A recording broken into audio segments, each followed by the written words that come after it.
राधे राधे। चलिए आज के अध्याय में हम आपको बताएंगे कि प्राणायाम किसे कहते हैं। मिलकर बोलिए राधे राधे। जो समाधि में रहने के लिए श्वास को रोके रहते हैं, वे अपान में प्राण को और प्राण में अपान को रोकने का अभ्यास करते हैं और अंत में प्राण अपान को रोककर समाधि में रहते हैं। अन्य योगी कम भोजन करके प्राण की प्राण में ही आहुति देते हैं। श्वास को रोकने की योग विधि प्राणायाम कहलाती है। प्रारंभ में हठ योग के विविध आसनों की सहायता से इसका अभ्यास किया जाता है। ये सारी विधियां इंद्रियों को वश में करने तथा आत्म साक्षात्कार की प्रगति के लिए संस्तुत की जाती है। इस विधि में शरीर के भीतर वायु को रोका जाता है, जिससे वायु की गति की दिशा उलट सके। अपान वायु निम्नगामी अधोमुखी है और प्राण वायु ऊर्ध्वमुखी है। प्राणायाम में योगी विपरीत दिशा में श्वास लेने का तब तक अभ्यास करता है जब तक दोनों वायु उदासीन होकर पूरक अर्थात सम नहीं हो जाती। जब अपान वायु को प्राण वायु में अर्पित कर दिया जाता है तो इसे रेचक कहते हैं। जब प्राण तथा अपान वायु को पूर्णतया रोक दिया जाता है तो इसे कुंभक योग कहते हैं। कुंभक योगाभ्यास द्वारा मनुष्य आत्म सिद्धि के लिए जीवन अवधि को बढ़ा सकता है। बुद्धिमान योगी एक ही जीवन काल में सिद्धि प्राप्त करने का इच्छुक रहता है। वह दूसरे जीवन की प्रतीक्षा नहीं करता।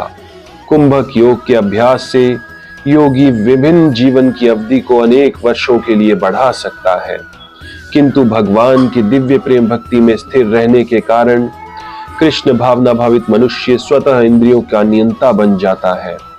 उसकी इंद्रियां कृष्ण की सेवा में तत्पर रहने के कारण अन्य किसी कार्य में प्रवृत्त होने का अवसर ही नहीं पाती। फलतः जीवन के अंत में उसे स्वतः भगवान कृष्ण के दिव्य पद पर स्थानांतरित कर दिया जाता है। अतः वह दीर्घजीवी बनने का प्रयत्न नहीं करता। वो तुरंत मोक्ष पद को प्राप्त कर लेता है, जैसा कि भगवद गीता में कहा गया है।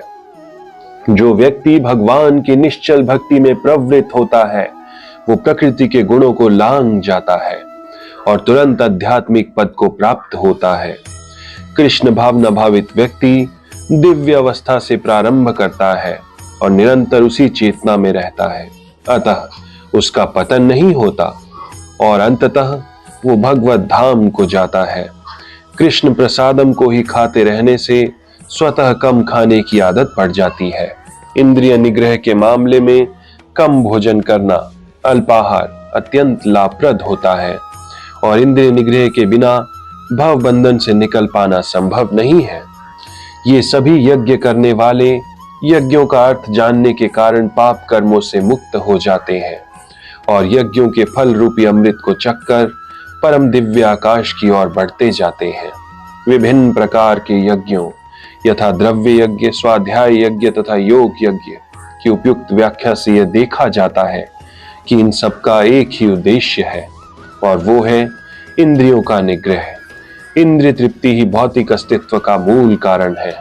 अतः जब तक इंद्रिय तृप्ति से विभिन्न धरातल पर स्थित न हुआ जाए, तब तक सच्चिदानंद के नित्य धरातल तक उठ पाना संभव नहीं है।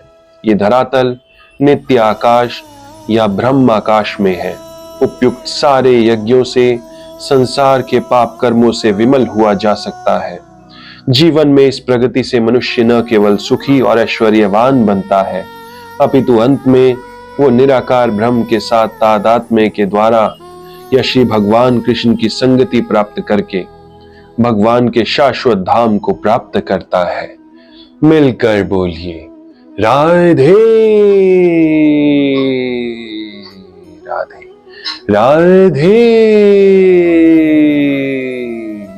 राधे।